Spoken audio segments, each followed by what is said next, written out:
Alors bonsoir à tous, mon nom c'est Kirby. Je vais vous parler de comment débloquer vos bénédictions. Lorsque vous êtes né de nouveau, c'est-à-dire accepter Jésus, tu es devenu un bébé dans l'esprit. Tu devras babiller, ramper, marcher, puis finalement courir. Dieu a dit que les plans qu'il a pour vous, c'est de vous prospérer, de vous donner l'espoir et un avenir.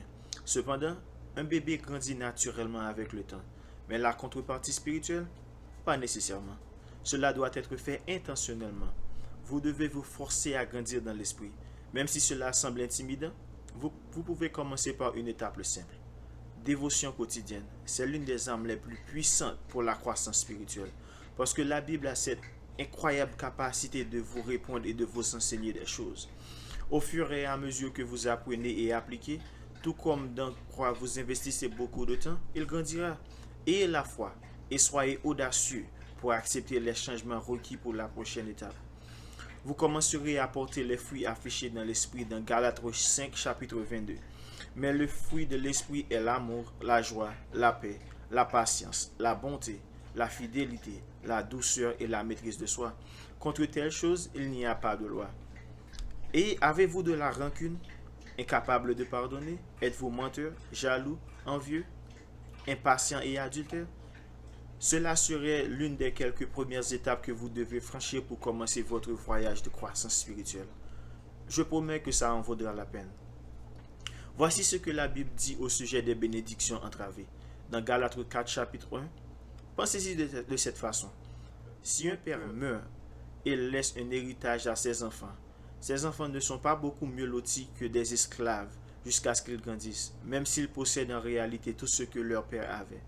Je vous recommande de lire le chapitre en entier pour maîtriser le contexte. Dieu a toutes ces bénédictions stockées pour nous dans ses entrepôts.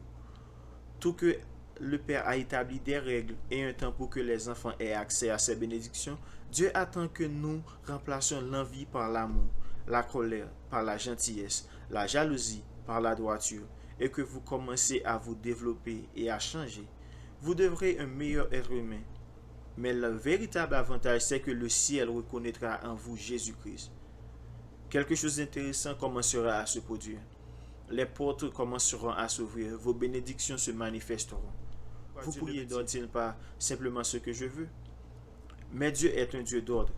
Tu dois te discipliner. Toutefois, que pouvez-vous vraiment construire de permanent dans la vie sans travailler ardemment et avoir de la discipline? Tout comme vous courez après l'argent et la connaissance, Dieu dit de chasser mon royaume et ma justice, et toutes choses vous seront données par-dessus, parce que je sais que vous en avez besoin. Alors, s'il vous plaît, activez votre foi pendant que vous traversez ce processus. Faisons une courte prière. Père Céleste, je glorifie ton nom et je t'aime. Je suis éternellement reconnaissant pour ce que tu as fait pour moi et ma famille.